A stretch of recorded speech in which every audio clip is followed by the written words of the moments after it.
Good morning, good afternoon. Thank you so much for joining our webinar panel today, Harnessing Logistics Technology to Combat Cargo Theft and Fraud in a Freight Recession. Sounds a bit ominous, but we've got an incredible panel here today, which I'll introduce in a moment. A couple of just quick housekeeping things. If you have any questions as we're going through this discussion, there's a little chat box. Please open that box and just type your question in, and we'll do our very best to get to it. And if not, we'll circle back with you after the event to answer any unanswered questions. So please feel free to add your questions to the panel. And in case you're wondering, the event will be recorded, and we will send out a recording to all of the panelists or all of the attendees within 24 hours of the completion of this panel. So with that, we have a star-studded cast of characters today, starting with Krinar Kamoni, the founder and CEO of Tive, Jordan Graff, the founder and CEO of Highway, Lucas Schorer, the co-founder and president of Kestrel Insights, and monitoring our panel, many of you know Eric Johnson, who's the senior logistics technology editor for the Journal of Commerce. So with that, I'd love to turn it over to Eric and take it away, please. Thanks so much, Steve, and thanks to Tive for inviting me to lead this discussion. I would say I'm super excited to talk for the next hour, but it's a little bittersweet to have to talk about this subject, because the reason we're all here is because the industry is facing a huge challenge, the likes of which it hasn't seen before. From a cargo theft and cargo fraud perspective. So I'm really excited to dig into some of the ways that our panelists can help all of you understand the scale of the problem, and also hopefully by the end understand some solutions or some first steps at least to take in terms of mitigating or avoiding some of the threats that are out there. So as Steve mentioned, this is all sort of happening in the backdrop of a freight market that is undergoing some challenges right now. I would say predominantly on the capacity side. It's not that there's no freight that's moving, it's just that there's a lot of capacity, and that's putting downward pressure on pretty much anyone who is providing a service to shippers these days.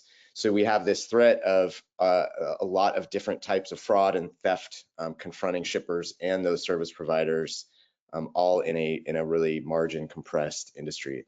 So we're going to talk about that and some ways that technology are helping to fight those threats, and then just sort of give some best practices about first steps to take, no matter if you're a carrier, a broker, or a shipper.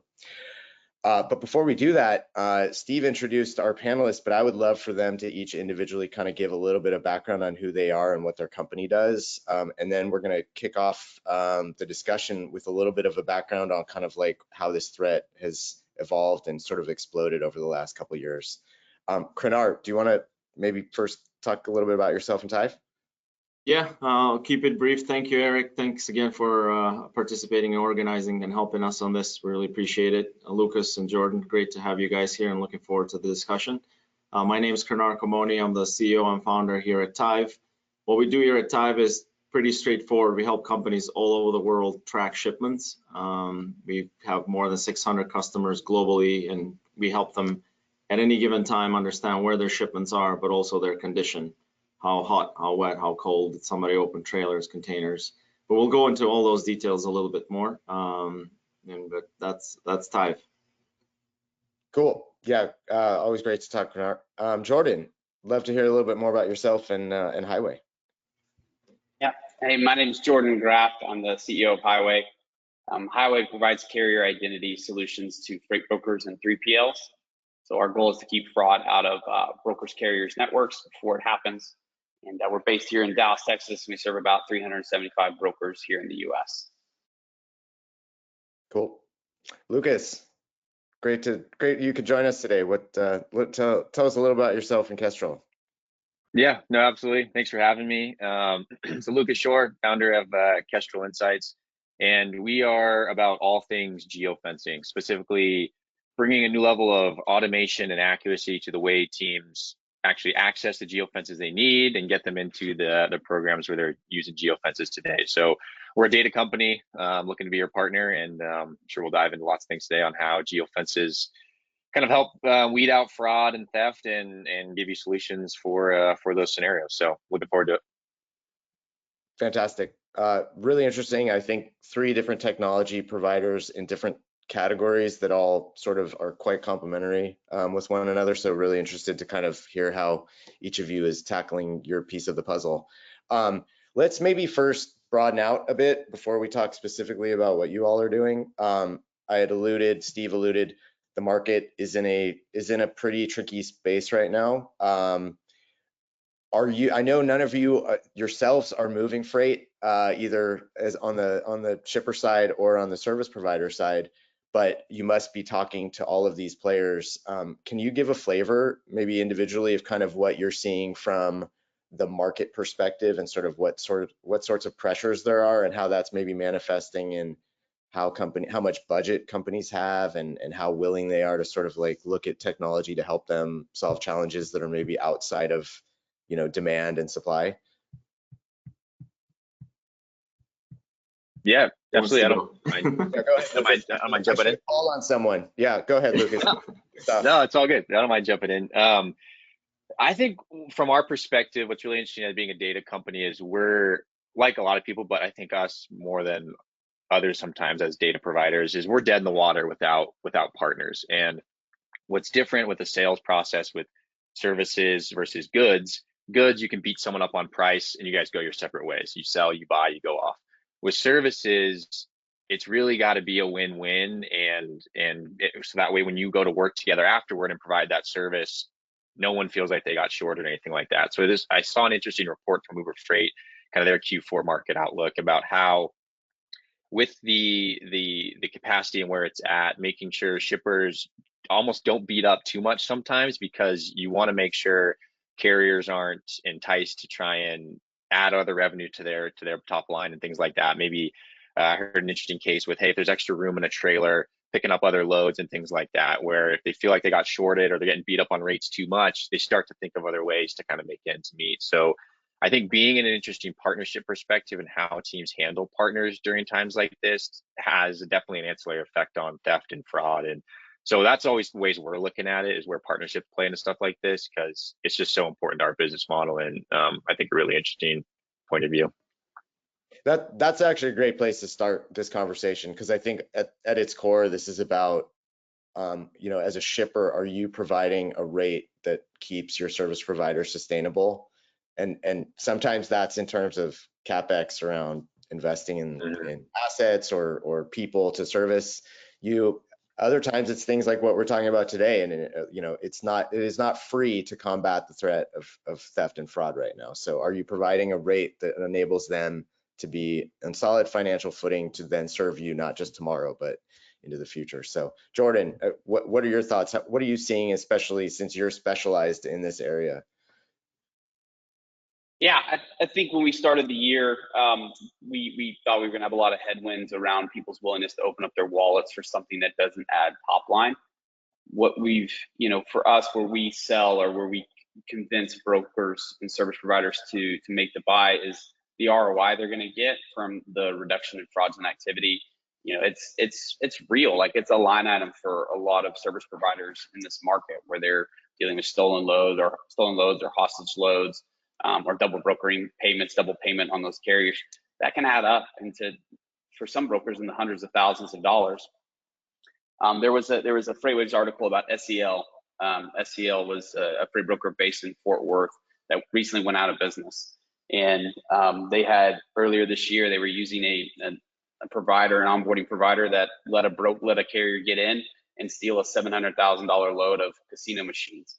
And as much as we tried to help after and, like, you know, kept fraud out after, they couldn't recover. The insurance claim got denied because of, they didn't properly vet the carrier, right? And so it was something they had to wear, and it ultimately put a 30-year brokerage out of business. And so, you know, there's motivation for service providers to be looking at technology that can help secure their networks, because the stakes are real. It's not just an inconvenience. It could actually take out your business.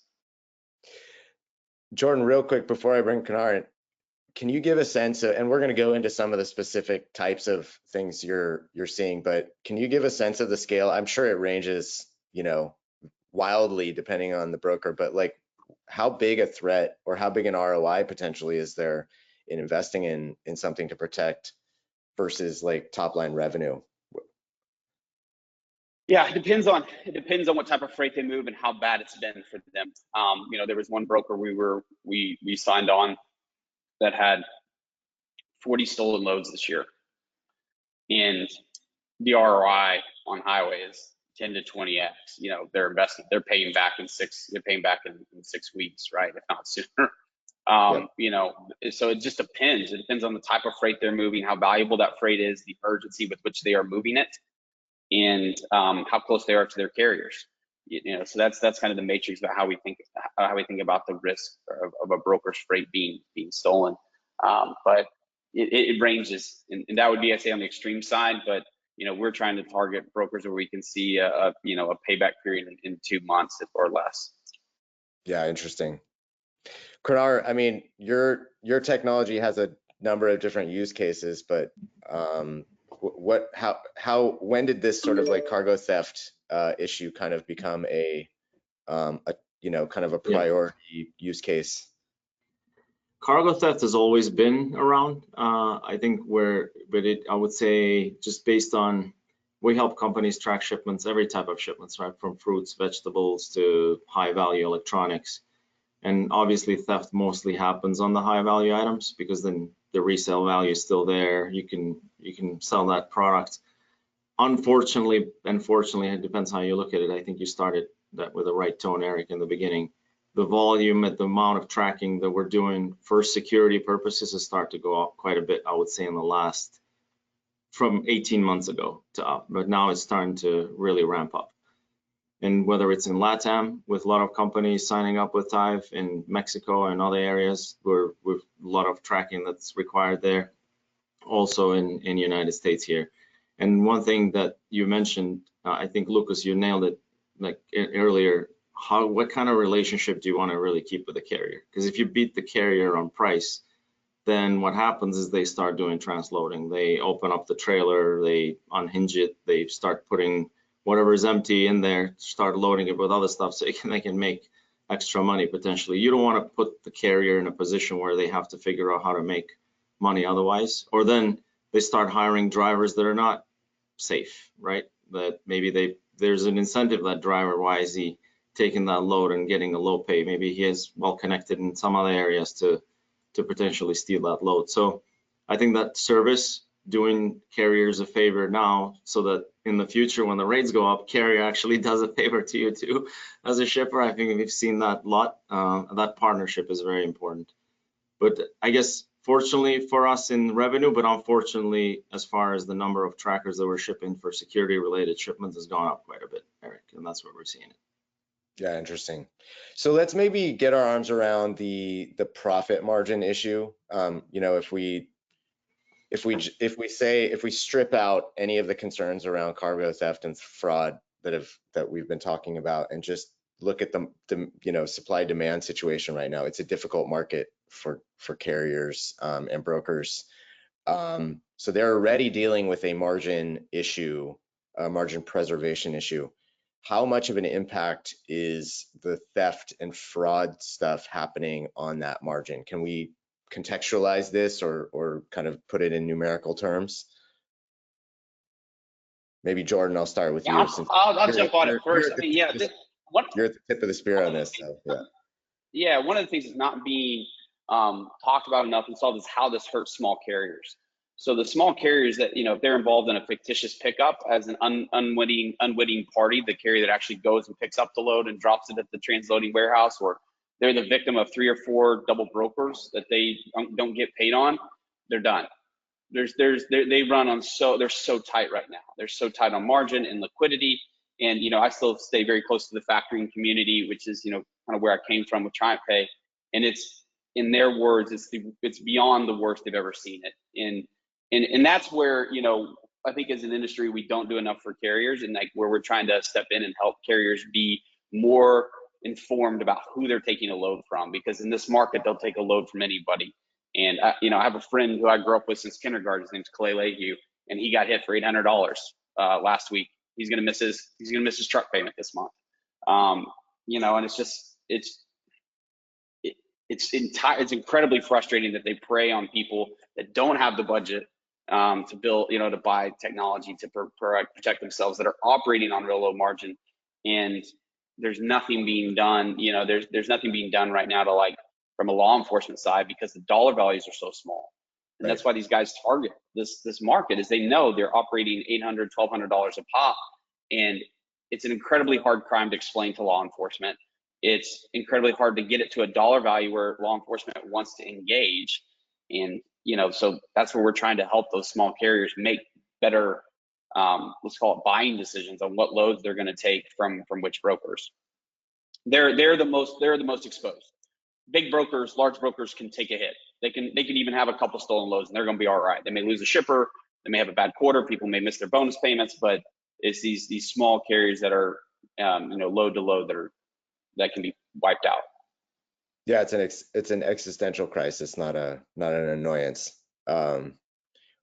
It's interesting.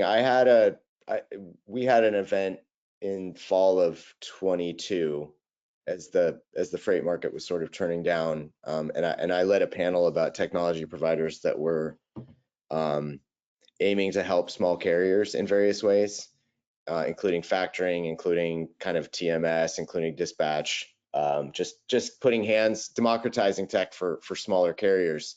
And honestly, the issue of fraud never even came up, right? I mean, that was a issue that I'm sure was out there still, but they just have running their business challenges that tech was trying to underpin, and this is like a whole nother thing that they probably never accounted for worrying about when they entered the business. So really interesting, Jordan, to put it in those terms. How are you guys seeing, Kunar and Lucas, how are you guys seeing the profit margin compression issue impact either more interest in what you're doing, or kind of conversely, are you seeing people say, look, I would love to invest and we need to invest, but we're just not in a place right now investment wise where we can? Yeah. Kunar, you mind if I jump in? Yeah, go ahead, please. I think what's really interesting is, and as technology partners, all three of us here, our insight to some of the indirect effects that we often are trying to communicate to our customers. There's obviously the direct effects of the obvious loss, whatever was stolen. But what I think can be scary to businesses the most is what does that initial loss trigger? When that domino falls, what happens downstream? Like that, Jordan said, that really puts a company at risk of getting into a situation where that loss just amounts to a point where they can't recover. And I think when you're in crisis mode, like if margins are so thin, you're worried about like making the truck payment, making payroll. You sometimes lose track of, hey, those indirect effects that might come downstream. And so I think no matter what we're talking about, whether it's theft and fraud here or anything in business, some of those indirect effects are what really make or break you. And what I kind of have seen as some of the most impactful ones are loss of reputation and productivity, and then potential compliance impacts downstream as well. So reputation, it's obviously easier to keep an existing customer than get a new one. Productivity, now resources are dedicated to remedy this unexpected problem, collect information, make insurance claims, put out fires that were just unanticipated. I saw a really interesting kind of conversation around compliance though too. If you make enough noise, someone's going to listen. Sometimes that's the federal government, and sometimes that's not a good thing, and in the form of red tape that gets introduced or other things that might just dampen the whole situation. So that's kind of what I've seen, and we've, as a data provider that focuses on location data and just telling a more confident story with location data, focusing on those indirect effects has been a big thing for us. So in other words, solve this commercially before it gets to the point where there's a new set of regulations that have unintended consequences. Yeah, I would say so, yes. Okay, interesting. Kunar? I guess couple of things if some of you know, the reason why I started this company is because of my father-in-law trucking company. My wife's dad had a trucking company back in 2015 and trying to help him track his trucks. But he recently actually closed it. And if you think about, yes, that's part of it, potentially retirement, looking at his age, but part of it, most of it, I would say, was the market. And 3-4 months ago, he's thinking, do I stay here open and barely make any money? What if I get in with one more insurance claim and lose everything I have, or just shut it down right now? And that's what he did. He decided that this year is the year to, because it's just the worst year to keep a carrier running, and he shut it down. So just, I think these are affecting people's lives too, if you think about it, and what then decisions they're making, whether they want to stay in this business or not, which is really difficult. And as far as shippers and their profit margins, what we've started to see is some of them say, we used to have a team that would watch shipments, monitor these shipments. Why don't we just hire you guys to do that, because it's just cheaper. We pay a few dollars extra per shipment, and then you guys do the monitoring, but that way we can reduce our OPEX. And you do that work as time, and we don't have to. So we're seeing some of that also. Yeah, tracking as a managed service, essentially. Yeah, Right. Very interesting. Okay, well, I think we've done a lot of like scene setting. Can we get into some specifics around what types of fraud and theft sort of schemes are out there? I've had I won't say 1,000, but like a lot of conversations, and at virtually every domestic logistics event I've been to in the last half year, this has been a major area of focus, if not on the program, in the sidelines, right? Like everybody is talking about this to an extent that I've never seen before. So I think one of the challenges is there's a set of kind of practices that's happening right now. And depending, and some of them are targeting small carriers, some of them are targeting shippers themselves, receivers, right? And then there's a whole bunch that we don't even know about yet that may be percolating up right now that might be the next big kind of thing. So can we give people kind of like a laundry list of the different flavors of this right now? And obviously we could probably spend the rest of the hour just going through these. So maybe hit the ones that are most common right now, and then some ones that are on your radar that are sort of percolating up. Kunal, maybe why don't you start off? I mean, I'm gonna go into details. I'll go into details on how we've caught them, what the things have happened, and all of that, right? But there's a lot of cases where it's happening, as I just mentioned with transloading, where they are unhinging the door when leaving the seal unbroken, so that the seal still stays intact, and then loading it with other stuff and then closing it back again. There's cases where they're going out there somewhere in a field, 2 trucks back to back one another, opening the trailers and moving loads from one to the other. Then there's cases that I can go into, I'll tell you example a little bit later, where they're moving something other than products. So it's happening quite a bit. Yep. Jordan, what sorts of, if you had to do a top 3? Yeah, no, let me hit it as, the types of what they're financially trying to achieve. Let's talk about those, because that doesn't necessarily change. And then talk about some of the vectors, which the vectors are constantly changing about how they're trying to accomplish one of these forms of fraud. So the first one's the stolen load that results from a fictitious pickup. So let's just talk about that one. And this is their Powerball lottery ticket. These guys are these fraudulent actors are playing for lottery tickets, and this is the Powerball. So they are trying to steal a load from a shipper that they know has high value loads. So they'll target things like liquor, sports drinks, solar panels, copper, right? They go after those things. And what they're doing is they're trying to get a hold of the rate confirmation. That's their ticket. So once they get a hold of the rate confirmation in their hands, they now have the ability to show up at the dock and pick it up.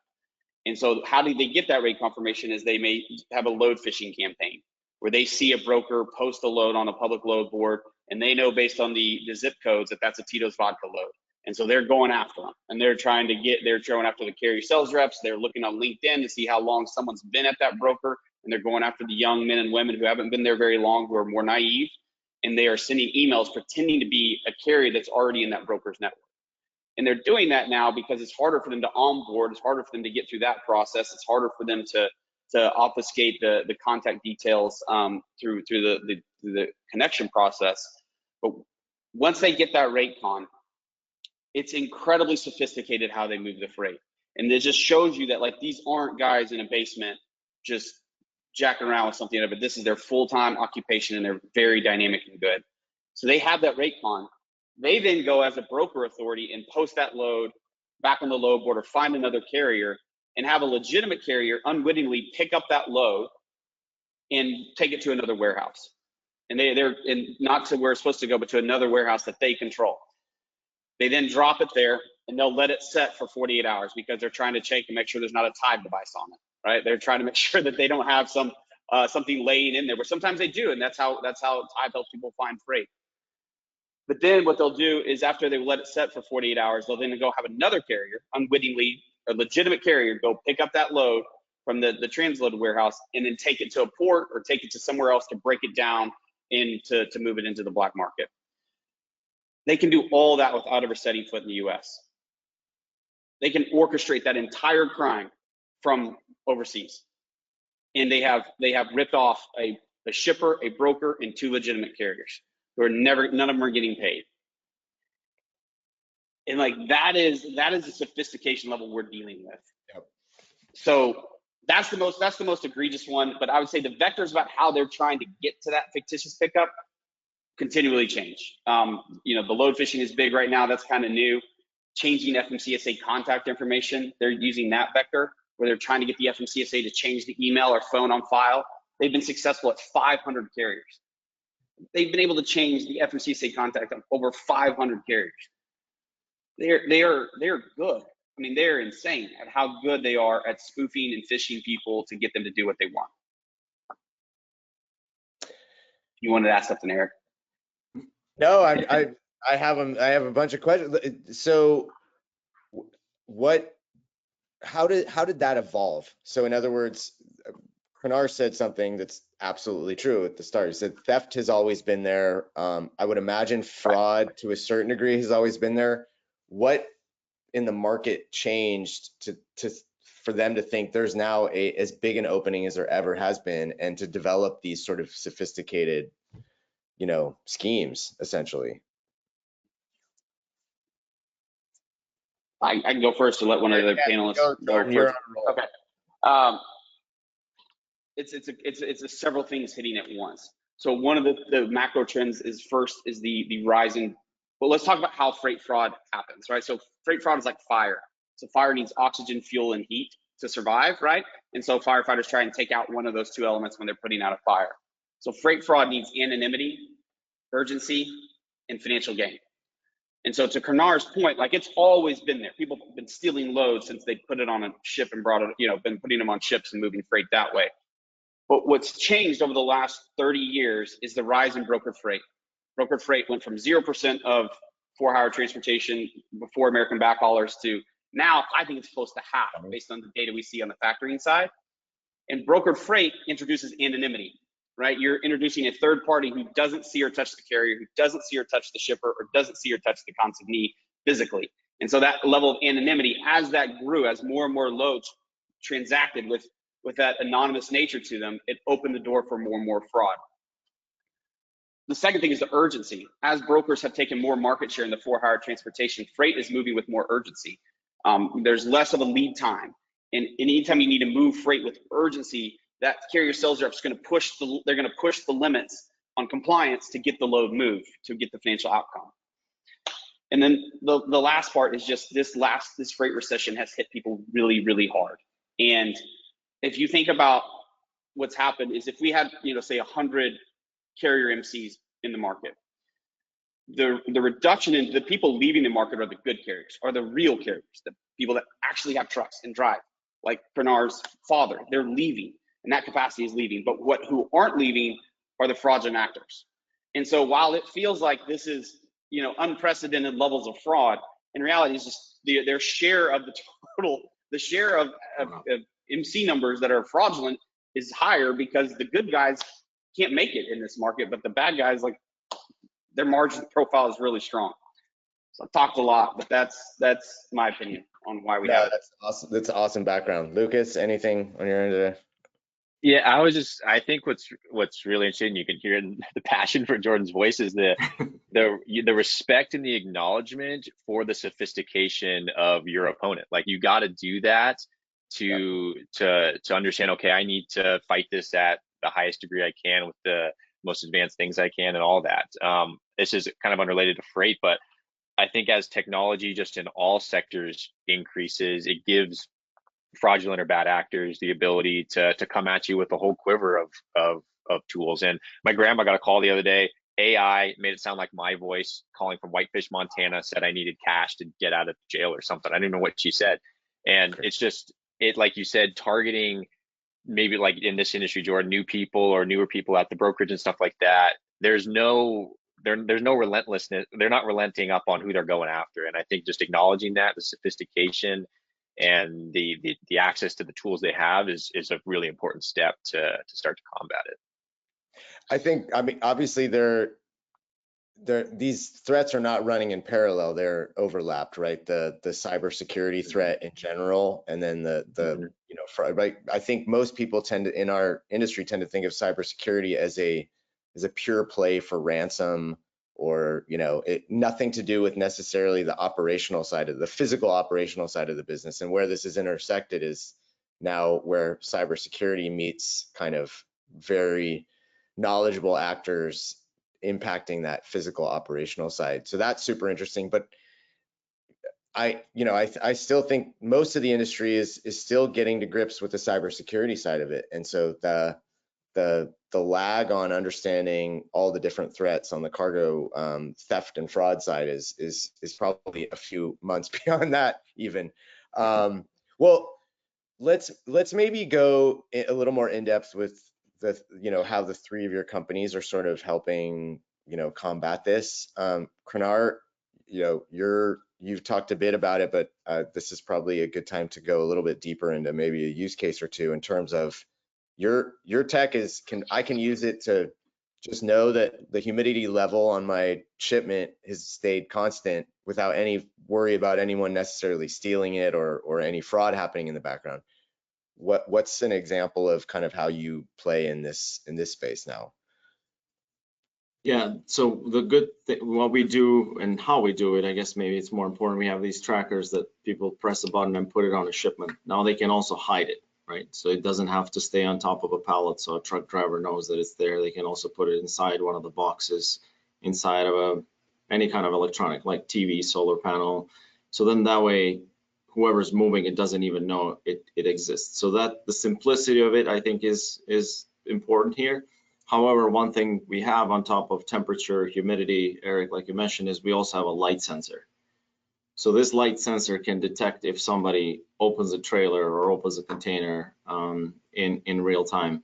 And there was a case where I'm not going to name the products, but think of High Value.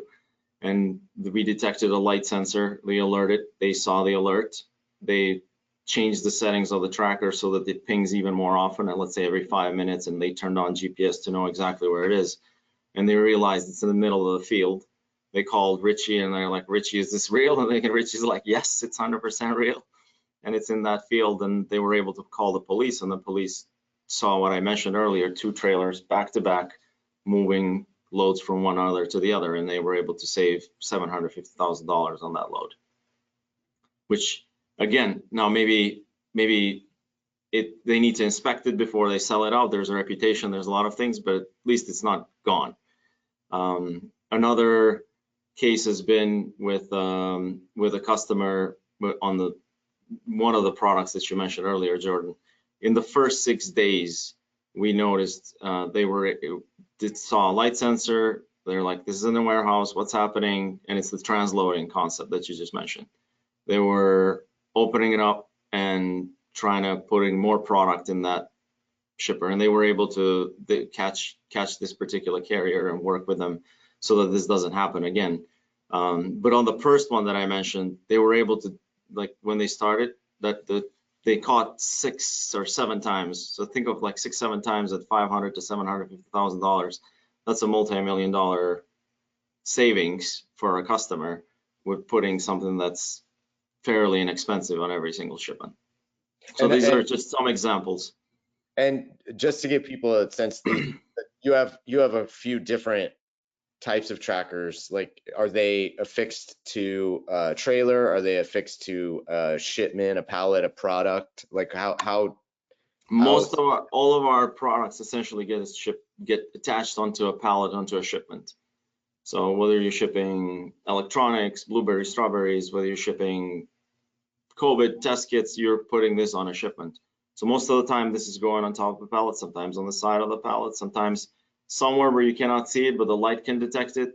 I mean, they're clever on the fraud side, but I think people shipping are also clever. So, which is a good news. But that's how this works. It actually goes on the product. Got it. I want to circle back after you guys have all talked about your individual things to the ROI. I know Jordan touched on that a little bit, but I think that's a key piece of that. So I'll circle back on that. Lucas, can you kind of give us a sense of how geofencing, factors into this equation? Yeah, definitely. Yeah, it's kind of a funky little data niche, but something that's just super powerful. And from the start, so geofencing in its simplest form is just a virtual boundary anywhere on Earth, and it's there to help automate tracking. And geofences spit out 3 very simple timestamps that are really the essence of everything that comes downstream after interacting with the geofence. So arrival time. When did you break that geofence from the outside in and enter its area? How long time spent inside? So how long were you inside that geofence's defined area? And then departure time. When did you break that geofence boundary from the inside out? And what geofences do, and what we at Kestrel Insights are really in the business of, is we're in the business of confidence, and confidence in the story that your data is telling you, confidence in anything that depends on a geofence for your arrival times, departure times, dwell, anything you're tracking there.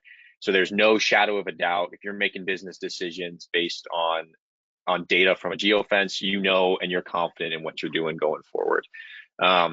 So with Kestrel Insights, kind of what we do is you can submit an address, a GPS point, or a POI list, a point of interest list, like Walmarts or airports or container terminals, and get those geofences back to use in your systems. So there's no more drawing polygons on a map, no more circles, just a higher level of accuracy to the story that your geofences are telling you, and things like that. I don't know if we want to dive into some benefits now, if we want to circle back, but that's kind of what we do from a high level. Yeah, I would like to right now, and also the one question that comes to mind is what are some of the kind of configurations of this? I would imagine they vary depending on the customer, but are we talking about like a sort of facility, like you mentioned, a receiving facility or a container terminal? Is anyone kind of building geofences around corridors where products are moving continuously between 2 areas? How does that actually manifest in terms of your customer arrangements? Yeah, it's a great question, because when we started, it was originally that first concept: submit an address for a US based warehouse, get a geofence back. And very quickly, people started coming to us for use cases that I would have never predicted. Corridors, like entire toll roads, border crossings, container terminals, embassies, all kinds of different things. I know we've already talked about Richie Canar, but he had an interesting example in the fraud space of doing entire states, because someone was hacking into a TMS, getting phone numbers to change the destinations of loads or something, and they saw a tendency of these going to Texas. So they're like, hey, nothing should ever go to Texas. Let's geofence all of Texas. If anything ever gets close or goes in there, we're notified. So what the geofence can cover, we've seen incredible growth there. And what it's really come to for us is any node of the supply chain where you want to know those 3 timestamps: arrival, departure, and time spent within, whether that's a corridor, airport, seaport, warehouse, anything like that. So yeah, we've seen quite a gamut of what people have run with on requests for us. I think the state of Texas is probably the biggest geofenced area that I've ever heard about. So yeah, absolutely. That's a big one. just really quickly on the benefits that, maybe people, I mean, I think most people can probably understand the way you describe it, but like, what are maybe some benefits that they're not necessarily thinking of? Yeah, so for us, no matter what it is, whether it's that toll road, the state of Texas, or a copper mine in Africa, all these crazy applications, for us, it comes down to two things: automation and accuracy. So automation in the sense of how you actually obtain the geofence. Right now, on many different platforms, there's two options. You basically drop in an address or a GPS point and draw a radius around that. There's inherent issues with the accuracy of that because nothing's a perfect circle. So you're either going to make the circle so big that you include areas you don't intend to have, or you're going to make the circle too small and miss areas that are important. And that geofence doesn't tell the right story to a high level of confidence. So the other option is, on any system, you can basically go to a map and address by address, one at a time, sit there and draw a really accurate polygon. Tells a better story from a data perspective, but it's a very manual process. So for us, automation in terms of submit an address or a GPS point for whatever you need and get that polygon geofence back. So it's the accuracy of polygons and the automation of some of the circular methods out there. So that's really where a lot of the benefits come from. And then those indirect effects that I talked about earlier really comes from the accuracy. And what are the feedback you're getting from geofences, and are you confident in what it's telling you? We had some interesting use cases around trailer pool applications, and as users are going to drop off trailers at different spots, the whole idea is that you can automate, check out, leave the trailer and go. And this team was having issues with circular geofences where it was including gravel areas next to a lock secure drop yard. So technically the person could pull up, and this happened, pull up, check out, because the system says, yeah, according to the geofence in your location, you're in the right spot. So those fine margins of error can create a big issue where the accuracy is really, really important. And Krenar, I assume Tive is interfacing with Kestrel to sort of, point in space when it enters 100%. the area. Yeah, right. Okay. Yeah, I mean, one thing that we've noticed is, just as an example, right? Logan Airport, Boston Logan Airport, we could draw it, but the amount of time it would take for us to draw one airport, and then we got to draw every single airport. We just work with Lucas and get all the drawings of all the airports, all the container ports, every port out there. Now we know immediately when a shipment arrives, it's at Logan or it's at JFK, and we don't have to create these geofences. They were already pre-made and work with Kestrel's team, which was awesome. But that also ties into the point that you made, Jordan, with a warehouse, right? When they do the fishing, they tell customer, well, ship it to warehouse Z. If it's not going to the geofence at this time that you suspected it would go to, now you can get an alert and say, hey, this is not the warehouse supposed to go to. Right. Yeah, very interesting. That's the complementary part that I had mentioned earlier between the three of us. Jordan, we've obviously heard your passion about this subject and depth of knowledge about this subject, but I don't know, probably a good time to explain a little bit more in depth what you're actually doing. Yeah, absolutely. So Highway is carrier identity. And so what that means is we answer 3 questions for freight brokers when a motor carrier is trying to work with them. The first is, who are you? So we tied a carrier to a digital session that's MFA based. There's no passwords in Highway. I hate passwords with passion. They're insecure and broken, and they need to be left in the 90s. But so what that does is it forces people to reveal who they really are and where they really are. So that's the first component, who are you? The second is, are you really the carrier? So we want to make sure that the person who's trying to engage with a broker digitally to get in their network is really an authorized representative of that motor carrier, and that the motor carrier hasn't changed ownership, or something hasn't happened, an event hasn't happened that would cause the history of that pattern of that motor carrier to be fundamentally different from the go forward. And then the third thing is, what equipment do you actually have, and where is it? So Highway has a fleet tool. We don't allow carriers to enter their equipment data in Highway. We go get it from third-party sources like insurance companies, financial service providers, DMVs, and we go and aggregate that data so that we can show a broker what equipment's really registered and insured to that motor carrier. A big component of that is telematics and getting the ELD connection and verifying that they have trucks and they have a power unit in the area that can feasibly pick up the load you're about to give them. And that's where, working with people like Krenar and Lucas to help us start to say, I'm not going to give you a rate confirmation unless I know you can really pick up this load. And it's just for good actors, it should be flow seamlessly and not impact their day-to-day business. And for people that are trying to fraudulently pick up loads or fraudulently operate, it'll make their lives very miserable. And it does make their lives miserable. So we reduced fraudulent activity by about 97% in our brokers platforms. That last 3% is where we are focused on today, and it's these continuing changing vectors that we respond to.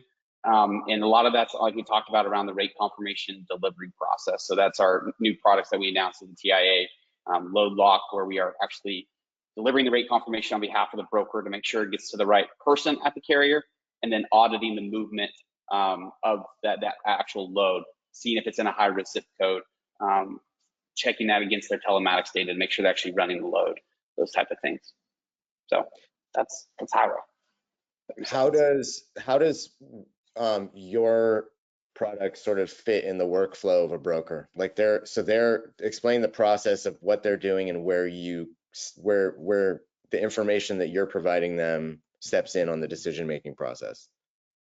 Yeah, absolutely. So at the beginning of at the very tip of the spear, when they're trying to source carriers and onboard carriers. So Highway has a sourcing component where they're looking at the carrier and Highway to see if they pass the broker's rules assessment, whether there's any fraudulent activity that's been reported or any fraud indicators on the carrier before they work with them. They're onboarding the carriers with Highway, and that takes them through this dynamic process that's built on this concept of a risk matrix. So we don't think about all carriers the same. So every carrier has a different experience in Highway on purpose to make it hard for fraudulent actors to be able to try and brute force their way through. But then also, like, if you're a 50 truck carrier with tons of history and been around for 15 years, I don't want to wear you out in Highway. I want you to get through as quickly and as easily as possible. If you got 3 months authority and you haven't been able to show that you have physical presence anywhere in the United States of America, life's going to be a lot harder. You're going to take a lot longer and harder to get through Highway. We're going to make you prove to us that you can actually do what you say you're going to do. And that's the fundamental difference. You know, prior to Highway, brokers would have to rely on trust that carrier really was going to pick up that load or really could pick up that load. And we want to make that, you know, we want to trust but verify, you know, like we do in the financial services world, where if we're going to lend you $250,000, we're going to know a lot about you as a banker. And it's crazy in today's world, they'll give a $250,000 load to someone they've never met, no information about, no idea where they're going, where they're coming from. And we just want to bring that level of KYC to the transportation community. So you're involved So with the, that's how they interact with it. yeah, you're involved in the onboarding vetting stage, not at the necessarily the transaction by transaction stage. Or is there a component of it where it cross checks against what the information that they submitted when they were being onboarded? Yeah, exactly. So we do look at per load or per movement, we call them per movement data for our brokers and compare, is the carrier have the, you know, if the carrier's got 2 power units, but they're on 6 loads across 3 brokers, that's an alert, right? That sets off a series of actions that helps brokers proactively find out, hey, this person's overbooked. There's no way they're running 6 loads right now. They only have 2 trucks. Are they actually headed towards the origin when they're supposed to head towards the origin using the telematics data, things like that. So yes, it does happen on a per movement basis. Cool. Well, that's super helpful. And hopefully everyone seems very clear to me. So, so let's kind of segue into, I mean, we've alluded to this a bunch about how you all are complementary and just in terms of a bigger conversation around integrations and how potential users, whether it's a 3PL, Jordan, using you or Krenar and Lucas, it sounds like you might have various different customer segments that could potentially enlist you, right? What's sort of the entry point to the, you know, the integrations that the 3 of you might have kind of in the background to support you know, an initiative to combat freight? Like, if I'm a broker, I'm going to Jordan and I'm tapping in potentially to what Lucas and Krenar are doing. If I'm a shipper, I might start with Krenar and get the benefit of my broker being used by Jordan. How do those sort of permutations work? I mean, it can be, I mean, there's a lot of synergies between all 3. And I think if you're a shipper, I think that's where we come into play more, right? And what we could do is provide this data in real time to Jordan after the load gets picked up to make sure that that carrier is behaving how they're supposed to behave, and that brokers picked up the right load and shipped the right carrier to pick up that load. And then there's a verification process there. That could be something that we could do.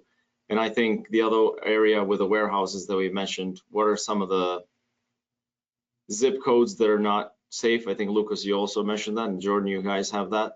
Maybe with geofences around those zip codes, so that the moment something gets pinged in one of those zip codes, they're immediately an investigation that's happening that's quick and understand if that was supposed to be driven that way or something's happening that's not normal. And that can be an automatic thing. That way, nothing needs to get configured. Lucas and Jordan provided Lucas's the zip codes. Lucas has a API integration that said dangerous zip codes. And then that I download all the dangerous through his API, dangerous geofences. And then the moment something gets through a date, I'm just making it up here, right? That could be an easy thing for a service that we could provide to a shipper. Yeah, I guess I'm sort of curious, like, Yeah. I guess my question was more about, and those are interesting use cases. I guess my question was more about, like, how pre-configured is some of this versus, no, I'm a customer of yours, Krenar, and I have a window into potentially accessing all of this other, kind of tools to help me combat this that I hadn't even maybe thought of before I started engaging with you on this. Yeah, actually, maybe Jordan, just how configurable is the API integration in your end? So, because customers, when they create shipments, they put the carrier name, they put all the information, right? Is there a way for it to show green or red once they're doing that by calling your API? Yeah, so I think, Eric, we're in early stages with everyone here, I think, and how we button all this up. But I think in simplest terms, a shipper should go buy Tive. They should use Tive in their shipments to track. That's the first thing. And the second thing is they tell their brokers to use Highway, and we don't sell directly to shippers, we sell only brokers, but they can tell brokers, hey, here's my rule set. For these zip codes, telematics has to be enabled on the carrier before they can pick up. And then you combine that with what Tive is doing, fictitious pickup becomes very difficult to do. So that's I think the easiest thing to tell a shipper to do after this call is go buy Tive and make their brokers use Highway to enforce telematics for their high-risk zip codes. And I think that solves a whole lot of problems. And make sure they're using Kestrel inside geofences because they're the most accurate one. Yeah. And then Krenar and I buy from Lucas directly. So Lucas has the shippers. Yeah. Sorry, Lucas. Sorry. No, you're good. I think kind of just part of your question too, Eric, is like that ability to integrate. And Tive's been an awesome example of, hey, this is our core competency is tracking or things like that. We have geofences that support a lot of what we do. Let's partner with someone like Lucas who's doing a great job at that. So like that integration was really easy. And there's other companies out there that we've interacted with that have open APIs that allow for us to tie directly onto their geofencing activities.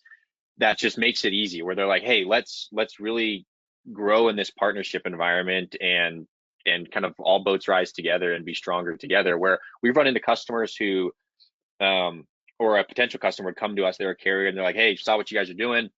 I use this telematics. I'd love to automate my geofencing. We're like, great, let's figure out how we can get it in there and stuff like that. And we'll run into a ton of roadblocks with the technology provider where I don't know if they see it as a threat, or they don't like the idea of outsourcing to a third party, like a data provider like that, but then we can't eventually deliver for the end user. So I think that obviously hurts us. We'd love to bring them on, but I think it hurts the reputation with that technology provider, because the customer's like, hey, I identified a problem. I don't know if you can't maybe deliver it right away, but work with me to get there with Kestrel. That helps a lot. I worry that user is maybe like, hey, maybe I can shop around for another telematics. So I think just the willingness and openness to integrate and want to integrate is really interesting, and how different people approach that. And I think you see it with the success of those that are kind of willing to tackle problems together. Oh, it's crazy. The last 5 years, the explosion, I mean, we've been talking about the topic at hand today, but the explosion in integrations between different technology companies or between 3PLs and technology companies is like off the charts. And I don't even think people understand how powerful that's become, and how quickly companies have been able to get off the ground where they may have struggled in the past. So, well, we have a few minutes left. I would love to get your thoughts on kind of like maybe some predictions about where this all goes going forward. Maybe are we around the corner from potentially getting our arms around it a little bit better and getting, where everybody in the industry is close to that 97%, as opposed to far less percent that if they're not using highway, Jordan, or some technology development that you see having a big impact going forward on helping solve this? Like, obviously, as we've mentioned, the threat is going to keep evolving. The motivation is not going away. Is it a regulatory thing against Lucas's hopes and dreams? Is it a regulatory solution, right? Like, what are some predictions about where this goes in the next couple of years? Maybe I'll jump in just quick. Oh, yeah, go ahead. So just, I mean, on a high level, one analogy that I would have is if you think of home security, if you have ADT, Ring, SimpliSafe, thieves, when they see those things, they see the cameras, they usually leave those places alone, I'm assuming, I hope. But it's created a sense of security. So theft in those areas has gone down quite a bit. But the moment you don't see a camera, you don't see a Ring sticker or a ADT sticker, things are not happening. So what's going to happen, and I always bring this, right, the cost of these trackers are going to continue to go down over time. And as they become in more shipments, and they go into more shipments, as every shipment gets tracked, I think the theft, like the incentive there, they'll know that, let's say, imagine a sticker that's security sticker outside of a trailer that is being tracked, and that shipment's being tracked. As a thief, you really don't want to touch that, because then you're gonna get in trouble pretty fast. That's one thing. I think that's gonna happen more and more, and hopefully the number of thefts are gonna go down because of that. And Kunal, you and I have talked about this before too. There's a sort of critical mass piece to this too, right? Like if 5% of shipments are being tracked, that means the preponderance are not. But if you get to 20, 30, 40, then a thief starts to think, well, something in that trailer is being tracked. It's got something. Yeah, exactly. We're still early on that stage. Herd immunity from a tracking perspective. Right. Yeah, Lucas, give us the anti-regulatory prediction we need. Gosh, I don't know if I have one for that, but what I was talking with someone interesting about this the other day. I think the Airbnb model gets referred to in so many different scenarios. And what I thought was interesting about the Airbnb model is how it really empowered the masses of an industry, hospitality, to get involved, and just the value that brought. It empowered homeowners and things like that to bring just a new perspective to the industry that totally changed it, especially for families and groups traveling, and instead of going to hotels and things like that. I think some kind of technology thing that does that empowers the masses for this industry, which I really see as the drivers. I don't know what it is, but in some way it just incentivizes or gamifies or does something great for them to just, they're just boots on the ground all over the place with drivers. And I think something interesting that really empowers them would be just an incredible breakthrough, whether it's their vehicle data or just, I don't know what it is, but I think really mobilizing such a massive group there is some really untapped potential that I don't know what it is. I don't have a specific answer for it yet, but I thought that was a really interesting. That's a great thought, thing. Actually. That's a great thought. And I think people are just starting to see the power of those, independent drivers, even if they're with a company, right? Yeah. Jordan, take us home. Yeah, if some of the things that Kunal hit on three things. One is be the hardest target. So as people are putting Tyve stickers on Tyve trackers, and then the Tyve sticker, like you're talking about ADT, or just even the highway, they know when they're about to onboard the broker, they see highway and they decide they'll go chase someone else. Being the hardest target is a first layer. The second is closing the surface area. And from the tracking side is what he talked about. How do we get more and more of these tracks so that the surface area of attack becomes smaller and smaller? And we think about that at highway. How do we reduce down the unknowns of the carrier networks in the US so that there's less and less opportunity for someone to come in? And both of those together create what is the only way to really win this war. And as we think about the dividing line of when we're starting to win the war, is they're always going to play for lotto tickets, the fraudulent actors. We have to increase the cost of the lotto ticket where it doesn't make it worth it. So, before, 12 months ago, 18 months ago, when we got into this industry, the risk we saw was that the cost for an attack was pennies of what these fraudulent actors were doing. They could onboard us whoever they wanted. They could change carriers, dispatch contact information. It was just the Wild West. And so they had basically zero marginal cost. And now, you know, with some of the incidents we've seen, the cost to execute by these guys is probably $10,000 to get it done, to get the low, you know, to get to it.